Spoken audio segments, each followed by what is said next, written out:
السلام علیکم ویورز، کیسے ہیں آپ سب؟ Welcome to Urdu best novels, romantic novel عشق کی پہلی منزل کی ایپیسوڈ نمبر 2 سٹارٹ کرتے ہیں۔ آج اس کا آفس میں پہلا دن تھا۔ دوپہر تک وہ مینیجر کے ساتھ سر کھپاتا رہا پر خاک بھی پل لینا پڑا۔ اف ڈیڈی، کہاں پھنسا دیا آپ نے مجھے۔ ابھی مینیجر کے جانے کے بعد وہ ریلیکس ہوا ہی تھا کہ کوئی بے دھڑک انداز میں دروازہ کھول کر اندر آ گیا۔ واہ بھائی واہ، بڑے ٹھاٹ باٹ ہیں، لگتا ہے بچہ راہ راست پہ آ گیا ہے۔ آنے والے کو دیکھ کر اس کی پوری آنکھیں کھل گئیں۔ واٹ اے پلیزنٹ سرپرائز، کب آیا تو بتایا تک نہیں یار۔ وہ علی سے ملتے ہوئے بے پناہ خوشی اور حیرت سے ملے جلے تاثرات کے ساتھ کہہ رہا تھا۔ پرسوں ہی آیا ہوں اور آج تجھ سے ملنے چلا آیا۔ کب سے جوائن کیا آفس؟ کیوں انکل کا بزنس ڈبونے کا ارادہ ہے؟ ڈیڈی کے زور دینے پر ہی آیا ہوں، ورنہ مجھے رتی برابر بھی دلچسپی نہیں ہے۔ علی اس کا بیسٹ فرینڈ تھا، دونوں نے اکٹھے گریجویشن کیا۔ گریجویشن کے بعد وہ ہائر اسٹڈیز کے لیے باہر چلا گیا، لیکن پھر بھی ان دونوں کی دوستی میں کوئی فرق نہیں آیا تھا۔ علی کے ساتھ اس کے فیملی ٹرمز بھی تھے۔ آج پھر اتنے سالوں بعد وہ اس کے سامنے تھا۔ چل اٹھ، کہیں باہر چلتے ہیں، تمہارے چکر میں لنچ بھی گول ہو گیا ہے۔ اور گھر میں سب کیسے ہیں؟ سب ٹھیک ہیں، ساری مایا ہوا ہے کل سے۔ وہ باتیں کرتا اس کے ہمراہ آفس سے باہر نکل گیا۔ ابھی تک عدن نہیں آئی، میرا دل ہول رہا ہے، اتنی دیر ہو گئی ہے۔ کوئی بات نہیں اماں، آ جائے گی، دیر سویر تو ہو جاتی ہے، پہلے تو اس وقت تک آ جاتی ہے، پتہ نہیں اب تک آخر کیوں نہیں آئی۔ آج تو اتنے دنوں بعد تو گئی ہے، وہ ظاہر ہے جوہر جو ہے وہ بھی تو پورا کرنا ہے۔ بھابھی کی تسلی پر بھی اماں کا دل کانپتا رہا۔ ان کی نگاہیں بار بار گیٹ سے ہو کر پلٹ آتی، گھڑی کی سوئیاں آہستہ آہستہ آگے سرک رہی تھی، مگر عدن کو نہیں آنا تھا سو وہ نہ آئی۔ اب تو بھابھی کو بھی باقاعدہ پریشانی ہونے لگی۔ اماں جلے پیر کی بلی کی طرح صحن میں چکر کاٹ رہی تھی۔ اتنے میں بابا اور عبداللہ بھی گھر آ گئے۔ عدن ابھی تک گھر نہیں آئی؟ اماں بابا کو دیکھتے ہی پھپا پھک کر رو دیں۔ کیا؟ چھٹی ہوئے کو تو 4 گھنٹے ہو چکے ہیں، اب تک کیوں نہیں آئی؟ وین کب کی آ کر واپس بھی جا چکی ہے، اماں نے روتے ہوئے بتایا۔ عبداللہ گاڑی نکالو فوراً، بابا نے کانپتی آواز میں کہا۔ عبداللہ نے فوراً گاڑی نکالی، ان کا رخ عدن کے کالج کی جانب تھا۔ کہاں جا سکتی ہے وہ؟ اسے تو راستوں تک کا ٹھیک سے علم نہیں ہے، خدا نہ کرے کچھ غلط نہ ہو گیا ہو۔ اماں کے دل میں ہر طرح کے وہم سر اٹھانے لگے۔ اللہ نہ کرے اماں، آپ بس دعا کریں وہ بخیر و عافیت گھر پہنچ جائے۔ بڑی کی نسبت چھوٹی بھابھی اماں کے زیادہ قریب تھی۔ یا اللہ، میری بچی کی حفاظت کرنا، اسے اپنے حفظ امان میں رکھنا۔ وہ جائے نماز پہ بیٹھی رب کے حضور گڑ گڑا رہی تھی۔ شام ہو چکی تھی، عبداللہ اور بابا اب تک واپس نہیں آئے۔ اماں کی آنکھیں ایک پل بھی نہ سوکھیں۔ عشاء کے بعد گاڑی کا وصل سنتے ہی وہ اٹھ کھڑی ہوئیں۔ بابا تھکے قدموں سے صحن میں رکھی چارپائی پر آ بیٹھے۔ کیا ہوا؟ کچھ پتہ چلا؟ کہاں ہے عدن؟ آپ اسے ساتھ کیوں نہیں لائے؟ اماں بے قراری سے ان کی طرف بڑھی۔ آپ لوگ بول کیوں نہیں رہے؟ میرا دل بیٹھا جا رہا ہے، خدا کے لیے کچھ تو بتائیں، کہاں ہے میری بچی؟ ہم نے سارا کالج چھان مارا ہے، مگر وہاں سوائے چوکیدار کے اور کوئی نہیں تھا۔ عدن کی تصویر دیکھنے پر اس نے بتایا کہ چھٹی سے پہلے اس نے کسی لڑکی کے ساتھ اسے باہر جاتے دیکھا تھا۔ سارے ہسپتال بھی چیک کر آئے ہیں، کہیں کچھ نہیں پتہ نہیں چلا۔ عبداللہ نے سر ہاتھوں میں گراتے ہوئے بتایا۔ ہرگز نہیں، جھوٹ بول رہا ہے وہ، اس نے بھلا کہاں جانا ہے، وہ تو کبھی کالج سے باہر نہیں گئی۔ اماں نے فوراً اس کی بات کو جھٹلایا۔ اس کی صرف ایک ہی سہیلی ہے شانزہ، آپ اس سے جا کر پتہ کریں، شاید اسے کچھ علم ہو۔ بھابھی کی بات پر بھائی فوراً کھڑے ہوئے۔ بابا فاطمہ ٹھیک کہہ رہی ہے، ہمیں شانزہ سے معلوم کرنا چاہیے۔ کچھ دیر بعد بابا اور عبداللہ شانزہ کے گھر موجود تھے۔ خیریت چودھری صاحب، اس وقت رات کو؟ شانزہ کباب بھی نے اس وقت دیکھ کر ٹھٹکا تھا۔ علیم الدین، تمہاری بیٹی کہاں ہے؟ گھر پر ہی ہے جی، مگر بات کیا، سب خیریت تو ہے نا؟ ہاں خیریت ہے، اسے بلاؤ، ہم نے اس سے بات کرنی ہے۔ انہیں بیٹھک میں بٹھا کر تھوڑی دیر بعد جب وہ لوٹے تو شانزہ ان کے ہمراہ تھی۔ دیکھو بیٹا، ہم تم سے جو کچھ پوچھیں وہ سچ سچ بتانا ہے کہ چھٹی سے کچھ دیر پہلے عدن تمہارے ساتھ کالج سے باہر گئی تھی؟ جی انکل، وہ میرے ساتھ ہی تھی، دراصل مجھے کچھ چیزیں خریدنی تھیں بازار، اسی لیے میں اس کو ساتھ لے کر گئی تھی، مگر شاپنگ کے بعد جب میں باہر آئی تو ایک بیگ دکان میں ہی بھول آئی۔ میں اسے لے کر جب واپس آئی تو عدن وہاں پر نہیں تھی۔ میں نے اسے کافی ڈھونڈا مگر وہ نہیں ملی، میں سمجھی شاید وہ واپس چلی گئی ہے، لیکن وہ کالج میں بھی نہیں تھی۔ اس نے ساری سچائی منون بیان کر دی۔ وہ اب تک گھر نہیں پہنچی۔ کیا؟ آئی ایم سو سوری آپ لوگوں کو ڈسٹرب کیا۔ ابھی اس کا میسج آیا کہ وہ وہیں سے خالہ کے گھر چلی گئی تھی، وہ دوپہر سے آئی نہیں، اس لیے ہم پریشان ہو گئے تھے۔ عبداللہ نے فوراً کہانی بنائی۔ نواب عالم نے آنکھیں میچ لیں۔ چلو عبداللہ، وہ اٹھ کھڑے ہوئے۔ اس نے بھی فوراً ان کی پیروی کی۔ بھائی، ابھی وہ دروازے میں تھا کہ شانزہ نے پیچھے سے آواز دی۔ جی؟ مجھے پتہ نہیں عدن نے آپ لوگوں کو بتایا یا نہیں، مگر میں آپ کو بتانا چاہتی ہوں۔ کیا؟ پچھلے 2 ماہ سے ایک گاڑی ہماری وین کا پیچھا کر رہی ہے۔ پہلے پہل تو ہم نے اتنا نوٹ نہیں کیا، مگر جب وہ مسلسل پیچھا کرتی رہی تو ہمیں پریشانی ہوئی۔ صبح ٹائم اور چھٹی کے وقت وہ برابر ہمارا پیچھا کرتا تھا، لیکن پچھلا 1 ہفتہ عدن کالج نہیں آئی تو وہ گاڑی بھی ہمارے پیچھے نہیں آئی۔ آپ کہنا کیا چاہتے ہیں؟ عبداللہ کے ماتھے کی رگ ابھری۔ پلیز آپ تحمل سے میری بات سنیں، اس میں آپ کا ہی فائدہ ہے۔ آج جب میں اور ردن بازار جا رہی تھی تب بھی وہ گاڑی ہمارا پیچھا کر رہی تھی، مگر مارکیٹ میں داخل ہونے کے بعد وہ کہیں نظر نہیں آئی۔ نمبر دیکھا تھا آپ نے؟ کیا نمبر تھا اس کا؟ اس نے بے چینی سے پوچھا۔ نہیں، نمبر کا تو پتہ نہیں، ہاں مگر وہ گرے کلر کی کرولا ہے، بس اتنا پتہ ہے۔ اور اس شخص کے چہرے پر بھی ماسک ہوتا تھا، ہم نے کبھی اس کی شکل نہیں دیکھی۔ شہنشاہ کی باتیں سن کر اس نے اپنے قدموں پہ کھڑا رہنا مشکل ہو گیا۔ وہ آہستہ آہستہ بیرونی دروازے کی طرف بڑھ گیا۔ اماں ان کے انتظار میں دروازے میں ہی کھڑی تھیں، مگر نواب عالم کے جھکے ہوئے کندھے دیکھ کر ان کی سارے معدے پہ پانی پھر گیا۔ اماں، کبھی آپ کو ادن نے کسی گاڑی کے متعلق بتایا جو ان کی وین کا پیچھا کرتی تھی؟ اس کی بات پر اماں کا دل دہل گیا۔ کون سی گاڑی؟ کون پیچھا کر رہا تھا؟ عبداللہ نے ساری بات ماں کے گوش گزار کر دی۔ اماں نے سنتے ہی کلیجہ تھام لیا۔ ہماری تو کسی سے کوئی دشمنی بھی نہیں ہے، کون کر سکتا ہے ایسا؟ ہائے، کس کی نظر لگ گئی میرے ہنستے بستے گھر کو؟ رات آہستہ آہستہ بیت رہی تھی۔ آج رات کی سیاہی ان کے چہروں پہ کیا کالک ملنے والی تھی، وہ سب اس سے باخبر تھے۔ اسے یا محسور ہوئے کتنے دن ہو گئے تھے، وہ حساب رکھنا بھی چاہتی تو نہیں رکھ سکتی تھی۔ اغواں ہونے سے لے کر اب تک اس کو بے ہوشی کے انجیکشن دیے جا رہے تھے۔ وہ جب بھی ہوش میں آتی چیخنے چلانے لگتی، نتیجتاً ایک اور انجیکشن اس کے بازو میں لگا دیا جاتا۔ اب کی بات جب وہ ہوش میں آئی تو ساکت نگاہوں سے چھت کو گھورے جا رہی تھی، اس بات سے بے خبر کہ کوئی اس کے انمول وجود کو کوڑیوں کے بھاؤ بیچ چکا ہے۔ امی، اس کے لبوں سے جس کی برآمد ہوئی ایک آنسو آنکھ سے نکل کر تکیے میں جذب ہو گیا۔ وہ بمشکل سہارا لے کر اٹھی اور کمرے کی واحد کھڑکی کے پاس آئی جس کے اندرونی سائڈ پہ مضبوط گرل لگی تھی۔ جہانگیر، میں تمہیں کبھی معاف نہیں کروں گی، میری بد دعا ہے تم ساری زندگی سکون کے لیے ترسو، تمہیں ایک پل بھی چین نصیب نہ ہو، عبرتناک انجام ہو تمہارا۔ آخر کس چیز کا بدلہ لیا ہے تم نے مجھ سے؟ اب تک تو سارے گاؤں کو خبر ہو چکی ہوگی، بابا تو جیتے جی ہی مر جائیں گے۔ کس عمر میں کون سا دکھ مل گیا انہیں میری وجہ سے؟ وہ گرل کے ساتھ سر ٹکائے رونے لگی۔ اتنی دیر میں دروازہ کھلا اور ایک لڑکی کھانے کی ٹرے اٹھائے اندر چلی آئی۔ وہ اتنے دنوں سے بھوکی تھی، اب کھانا دے کر اس میں انکار کرنے کی سکت نہ تھی۔ وہ لڑکی کھانا رکھ کر واپس چلی گئی۔ دوسری بار دروازہ کھلا، وہ لڑکی کھانے کے برتن واپس لے جا رہی تھی۔ دروازہ کھلنے پر اس کو باہر سے ڈھولکی، موسیقی اور گھنگروؤں کی ملی جلی آوازیں آئیں۔ خطرے کی گھنٹی اس کے چاروں طرف بجنے لگی۔ مارے خوف کے وہ فوراً اپنی جگہ سے اٹھ کھڑی ہوئی۔ سنو، یہ کون سی جگہ ہے؟ پلیز مجھے بتاؤ، میں کہاں ہوں اس وقت؟ تمہیں تو پتہ ہے نا؟ وہ بھاگ کر اس لڑکی کے سامنے آئی۔ اس سے کیا پوچھتی ہو؟ مجھ سے پوچھو، میں بتاتی ہوں کہاں ہو تم، اور تم یہاں کھڑی منہ اٹھائی کیا دیکھ رہی ہے؟ چلو جاؤ یہاں سے۔ نہایت ہی نامناسب الفاظ میں ایک عورت کمرے میں داخل ہوئی۔ لڑکی کھانے کے برتن لے کر فوراً واپس چلی گئی۔ جہاں تم اس وقت موجود ہو اس شہر کا ریڈ لائٹ ایریا ہے۔ اس نے ادن کے سر پہ بم پھوڑا۔ کچھ پل کے لیے کائنات کی ہر شے تھم گئی۔ اس کی آنکھوں کے آگے اندھیرا چھا گیا۔ نہیں، ایسا نہیں ہو سکتا، بکواس کر رہی ہو تم، جھوٹ بول رہی ہو۔ نہیں، میرے ساتھ ایسا نہیں ہو سکتا۔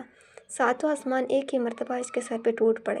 ایسا ہو چکا ہے ڈارلنگ، اب تم اپنی تیاری پکڑو، بہت جلد میں تمہارا بندوبست کر دوں گی۔ دروازہ پھر سے مقفل ہو گیا۔ سیڑھیاں چڑھتی اس عورت کو ادن کی کربناک چیخیں اور دستک سنائی دے رہی تھی۔ وہ اس وقت اپنے تینوں دوستوں کے ہمراہ گاڑی کے بون پہ بیٹھا کوک کے گھونٹ بھر رہا تھا اور ساتھ ہی ویکینڈ کے لیے کوئی پلان سیٹ کر رہا تھا جب اس کے موبائل پر ایک انجان نمبر سے کال موصول ہوئی۔ ہیلو، جی فرمائیے، کیا تکلیف ہے آپ کو؟ میرے پاس اتنا فالتو ٹائم نہیں ہے اور آئندہ مجھے فون مت کرنا۔ دوسری جانب کی بات پوری ہونے سے پہلے اس نے لائٹ کاٹ دی۔ عجیب مصیبت ہے، ہاتھ دھو کر پیچھے پڑ گئی ہے۔ باقی تینوں اسے حیرت سے دیکھ رہے تھے۔ اسی کا فون تھا؟ احمد نے مسکراتے ہوئے پوچھا۔ اس کے علاوہ بھی کوئی مصیبت ہو سکتی ہے کیا؟ تو ایک بار چلا کیوں نہیں جاتا؟ چل ایسا کرتے ہیں کل رات ہی چلتے ہیں، ویسے بھی سنا ہے کچھ نیا آیا وہاں۔ کیا؟ یہ تو وہاں جا کر ہی پتہ چلے گا، مجھے تو صرف اتنا ہی بتایا تھا اس نے۔ تم لوگ بھی جاؤ، میرے پاس ٹائم نہیں ہے۔ کیوں؟ تو نے کون سا مارکا مارنا ہے جو ٹائم نہیں ہے؟ بس کل ہم چاروں جائیں گے، ڈن ہو گیا۔ نو یار پلیز، میرا بالکل موڈ نہیں ہے۔ پہلے تیرے پاس ٹائم نہیں تھا، اب موڈ نہیں ہے، مسئلہ کیا ہے؟ کل کو تو ہمیں بھی کہے گا پلیز میرے پاس ٹائم نہیں اور نہ ہی میرا موڈ ہے تم لوگوں سے ملنے کا۔ شٹ اپ، میں نے ایسا کچھ نہیں کہا۔ تو پھر چلنا یار، کیا بگڑ جائے گا تیرا؟ اسلحہ نے بھی کہا۔ اوکے، صرف تم لوگوں کے کہنے پر جا رہا ہوں، بٹ میں زیادہ دیر ہرگز نہیں بیٹھوں گا، اور اسے بھی اچھی طرح سمجھا دینا آئندہ مجھے فون ہرگز نہ کرے۔ یہ ہوئی نا بات؟ احمد سب سے زیادہ خوش تھا، اسے خاص طور پر اس کو ساتھ لانے کا حکم ملا تھا۔ عبداللہ یہ معاملہ پولیس میں لے جانا نہیں چاہتا تھا، اسی لیے اس نے ذاتی طور پر اپنے دوست ایس پی دانیال سے بات کی۔ اس لڑکی کے بیان سے ایک بات تو واضح ہے، وہ گاڑی ادن ہی کا پیچھا کر رہی تھی۔ اگر وہ اس روز مارکیٹ سے ہی کڈنیپ ہوئی ہے تو ارد گرد کے لوگوں کو ضرور معلوم ہوگا۔ اگر پھر بھی کسی کو نہ پتہ ہوا تو وین کا ڈرائیور تو ہے نا؟ یہ کیسے ہو سکتا ہے؟ 2 ماہ سے صبح شام پیچھا کرتی گاڑی کو اس نے نوٹ نہ کیا ہو؟ کسی نے تو نمبر دیکھا ہوگا نا گاڑی کا۔ اب تم یہ معاملہ مجھ پہ چھوڑ دو، میں انشاءاللہ جلد از جلد مجرم تک پہنچ جاؤں گا۔ اس نے عبداللہ کو تسلی دی۔ وہ خفیہ طور پر عدن کو تلاش کرنے کا مہم شروع کر چکا تھا۔ اس گھر میں موت کا سناٹا تھا، کوئی پتا بھی گرتا تو اس کی آواز آتی۔ چودھریوں کی بیٹی ایک ہفتے سے گھر سے غائب ہے، جو بھی سنتا انگلی دانتوں میں دبا لیتا۔ بابا کو تو چپ لگ گئی تھی، اماں کی آنکھیں خشک نہ ہوتی۔ حیدر اور عبداللہ نے ہر وہ جگہ چھان ماری جہاں عدن کے ہونے کا ذرہ برابر بھی امکان تھا۔ گاؤں میں یہ بات آخر پھیلی کیسے؟ میں تو علیم الدین کے گھر والوں کو بھی مطمئن کرایا تھا کہ عدن خالہ کے گھر ہے، پھر کیسے پھیل سکتی ہے یہ بات؟ آخر کس نے یہ حرکت کی؟ ہم نے تو کسی کو بھنک بھی نہیں پڑنے دی۔ پھر کسے علم تھا کہ عدن گھر میں نہیں ہے؟ کون ہے ہمارا دشمن جو اندر ہی اندر جڑیں کھوکھلی کر رہا ہے؟ عبداللہ سخت پریشانی کے عالم میں ادھر ادھر ٹہل رہا تھا۔ بابا سارے دن کمرے میں لیٹے چھت کی طرف دیکھتے رہتے۔ اماں نے گھر سے نکلنا ہی چھوڑ دیا۔ وہ عورتیں جو سلام کیے بغیر دروازے سے نہیں گزرتی تھیں، وہ بھی اب اماں کو طنزیہ نظروں سے دیکھتی، سرگوشیاں کرتی گزر جاتیں۔ اب بھی وہ صبح صبح باڑے میں موجود مرغیوں کو دانہ ڈال رہی تھیں جب ساتھ والے باڑے میں کام کرتی کچھ عورتوں کی آواز ان کے کانوں میں پڑی۔ توبہ توبہ، ایک ہفتے سے بیٹی غائب ہے، اللہ جانے کس کے بھاگ گئی۔ ذرا بھی شرم، ذرا بھی حیا نہ آئی؟ بوڑھی ماں باپ کی عزت کا خیال ہی کر لیا ہوتا۔ میں تو شروع سے ہی لڑکیوں کو پڑھانے کے خلاف ہوں، میں نے تو دبے لفظوں میں کہا بھی تھا چودھرائن سے۔ اور آگے سے کہتی ہے مجھے اپنی بیٹی پر اعتبار ہے۔ بندہ پوچھے کہاں گیا وہ اعتبار؟ لو بھلا، لڑکیوں کو کون پڑھاتا ہے؟ مگر چودھرائن کا تو دماغ ویسے ہی 7ویں آسمان پر تھا۔ کہتی تھی 16 جماعتیں کروانی ہیں بیٹی کو، اب کروا لیں، 16 کی بجائے 20 جماعتیں۔ بہن شکل سے تو بڑی شریف لگتی تھی، کیا پتہ تھا اندر سے ایسی نکلے گی۔ توبہ توبہ، اللہ ایسی بے حیا اولاد دشمن کو بھی نہ دے۔ اماں کے ہاتھ سے دانوں والا برتن چھوٹ گیا۔ کیسی ہو چودھرائن؟ کچھ پتہ چلا بیٹی کا؟ کہاں چلی گئی آخر؟ ایک عورت کی ان کی جانب نظر اٹھی تو وہ مسکراتے ہوئے لہجے میں بولی۔ اماں خاموشی سے آنسو پیتی اندر چلی آئیں۔ یا اللہ، یہ کسی آزمائش میں ڈال دیا۔ ایسا کون سا سخت گناہ ہو گیا ہمارے سے؟ پتہ نہیں کہاں ہوگی میری بچی، کس حال میں ہوگی۔ اس کی حفاظت کرنا میرے مولا۔ وہ دعا مانگتے ہوئے ایک بار پھر رو پڑی۔ دائما، ابھی جو نیو کنٹریکٹ آیا ہے اس پہ تم نے سائن کیوں نہیں کیے؟ ڈیڈی، مجھے تو ابھی بزنس کی پوری مسٹری سمجھ نہیں آئی، ابھی سے سائن کرنے کی پوزیشن میں نہیں ہوں میں۔ آپ پلیز اسے کچھ دیر کے لیے ڈیلے کروا لیں۔ میں کروں گا، اسے سائن ضرور کروں گا، بٹ ابھی نہیں۔ اوکے، میں جسٹ 2 ماہ کی مہلت لے سکتا ہوں، اس سے زیادہ وہ کسی کلائنٹ کا انتظار نہیں کرتے، جبکہ میں چاہتا ہوں یہ صرف تمہیں ملے۔ بہت پروفٹ ہے اس میں۔ ضرور میں ہی لوں گا، بٹ آفٹر 2 months۔ اوکے، اور تمہارا اپارٹمنٹ فری ہے نا؟ آج کل کسی کو دیا تو نہیں ہوا؟ نہیں، فری ہے۔ خیریت؟ ہاں، اس میں کچھ چینجنگ کروانی ہے، الیکشن کی وجہ سے اب آئے دن گیسٹ آتے رہیں گے، میں چاہتا ہوں سب کچھ گھر سے باہر رہے۔ Okay, as you like. میں سوچ رہی تھی اب تمہاری شادی کر دوں، اب تم نے آفس بھی جوائن کر لیا ہے۔ سمیہ کب سے مجھے کہہ رہی ہے، میں ہی ہر بار اسے بیچ میں لٹکا دیتی ہوں۔ باپ بیٹے کی گفتگو ختم ہونے کے بعد ممی تہم سے مخاطب ہوئی۔ نو نو نیور موم، میں نے آفس جوائن کیا، اسٹیبلش نہیں ہو گیا ابھی۔ فی الحال میں شادی کے جھنجٹ میں نہیں پڑنا چاہتا، مجھے اپنی آزادی بہت عزیز ہے۔ اگر آپ کی بھانجی کو اتنی جلدی ہے تو سارم میں اس سے کروا دیں۔ اس کی بات پہ سارم کو زوردار اچھو لگا۔ اس سے شادی کرنے سے بہتر ہے میں ساری عمر کنوارا رہ لوں۔ سارم کی بات پہ اس نے بے اختیار قہقہ لگایا۔ کیوں، ایسی کون سی برائی دیکھ لی تم لوگوں نے اس میں؟ ممی، آپ کی بھانجی میں بھلا کوئی برائی ہو سکتی ہے کیا؟ بلکہ میں تو کہتا ہوں دنیا کی ساری نیک لڑکیاں ایک طرف اور آپ کی بھانجی ایک طرف، اس لیے تو کہہ رہا ہوں سارم سے کروا دیں، یہ تو ویسے بھی آپ کا صابر شاکر بچہ ہے۔ فضول باتیں مت کرو، میں نے اسے ہمیشہ تمہارے لیے سوچا ہے، تو اب سارم کے لیے سوچ لینا۔ ایک منٹ، کہیں سارم آپ کا سوتیلا بیٹا تو نہیں جس کے بارے میں آپ کبھی اچھا نہیں سوچ سکتی؟ لے سارم بیٹا، ڈیڈی سے پوچھ کہاں ہے تیری ممی؟ اس نے ڈیڈی کو آنکھ مارتے ہوئے سارم سے کہا۔ ڈیڈی اور سارم دونوں اس کی اشارہ سمجھ کر ہنس پڑے۔ چل کیا رہا ہے تمہارے دماغ میں آخر؟ ایک بات کان کھول کر سن لو، اس گھر میں اگر کوئی لڑکی تمہاری بیوی بن کر آئے گی تو وہ صرف اور صرف نیا ہے۔ سارا نے سخت نظروں سے اسے دیکھا۔ اوکے ممی، اوکے، لیکن 5 سال سے پہلے تو ہرگز نہیں، اگر زیادہ جلدی ہے تو سارم ہے نا؟ وہ پھر سے سارم کو چھیڑتا ہوا سارا کا دل ہلا گیا۔ اوکے ڈیڈی، میں چلتا ہوں، اب ٹائم ہو رہا ہے۔ اوکے۔ دلال بھی اس کی طرف سے مطمئن ہو گئے تھے۔ وہ پوری دل جمی سے تو نہیں، مگر پھر بھی تھوڑی بہت بزنس میں دلچسپی لے رہا تھا، اور بزنس تو فیلڈ ہی ایسی ہے جو ایک بار اس میں قدم رکھ دے وہ ساری زندگی اس کے چارم سے باہر نہیں آ سکتا۔ دلال اس کی یہ بات اچھے سے جانتے تھے۔ جب تک تمہارا رونا بند نہیں ہوا، بھول جاؤ سب کچھ، اب یہی تمہاری قسمت ہے۔ رات کو عورت پھر سے اس کے پاس آئی۔ نہیں، ہرگز بھی نہیں، میں تمہیں تمہارے گھٹیا ارادوں میں کبھی کامیاب نہیں ہونے دوں گی۔ میں خودکشی کر لوں گی، مگر یہ کام نہیں کر سکتی، تمہارے جیسی گری ہوئی نہیں ہوں میں جس کی پیسہ دیکھ کر ہی رال ٹپک پڑے۔ وہ ازانی انداز میں چلائی، مگر اس عورت کا زناٹے دار تھپڑ منہ پر پڑتے باندھے بیڈ پہ گری۔ اس نے جھٹکے سے اسے بالوں سے پکڑ کر اٹھایا۔ امی، اس کے لبوں سے ہلکی سی چیخ نکلی۔ ابھی تو امی یاد آئی ہے نا؟ ایک رکھ کر اور دوں گی تو نانی بھی یاد آ جائے گی۔ جو میں کہہ رہی ہوں چپ چاپ مان جاؤ، ورنہ گھی مجھے ٹیڑھی انگلی سے بھی نکالنا آتا ہے۔ یہ خطرناک نظریں خود پہ جمی دیکھ کر ازن کے جسم کے رونگٹے کھڑے ہو گئے۔ دیکھو مجھے چھوڑ دو، تمہیں پیسے چاہیے نا، جتنے کہو گی میرے بابا اسے ڈبل پیسے تمہیں دے دیں گے۔ میں ہاتھ جوڑتی ہوں تمہارے آگے، خدا کے لیے مجھے چھوڑ دو، میں ایسی لڑکی نہیں ہوں۔ تم جیسی بھی ہو بالکل ویسی ہی ہو جاؤ گی جیسا میں چاہتی ہوں۔ عالی سے اچھا سا تیار کرنا، ویسے تو اسے ضرورت نہیں ہے، مگر پھر بھی کل رات بہت بڑی محفل ہے، اس کے مطابق کر دینا۔ ابھی اس کے فیس کی کلینزنگ شروع کرو۔ خبردار میرے پاس بھی مت آنا ورنہ ہاتھ توڑ دوں گی تمہارے۔ جیسے وہ لڑکی ادن کی جانب بڑھی، ادن نے اسے دھکا دیا، وہ سیدھا ڈریسنگ ٹیبل کے کارنر سے ٹکرائی۔ پاس کھڑی عورت نے تھپڑوں سے اس کا چہرہ لال کر دیا۔ سمجھتی کیا ہو تم خود کو، بڑی آئی نیک پروین؟ دوبارہ ایسی حرکت کی تو جان نکال دوں گی۔ چلو عالی، اسے ایسے ہی چھوڑ دو، اس کی اکڑ تو کل رات ہی نکالوں گی میں۔ وہ اسے بیڈ پہ پٹک کر باہر نکل گئی۔ مہجبین کی ہیل کی ٹک ٹک اس کے دماغ پہ ہتھوڑے کی طرح برس رہی تھی۔ ساری رات اس نے فرش پہ بیٹھے رب کے آگے گڑ گڑاتے ہوئے گزاری تھی۔ یا اللہ، ایسا کون سا گناہ ہو گیا میرے سے جس کی اتنی کڑی سزا مل رہی ہے؟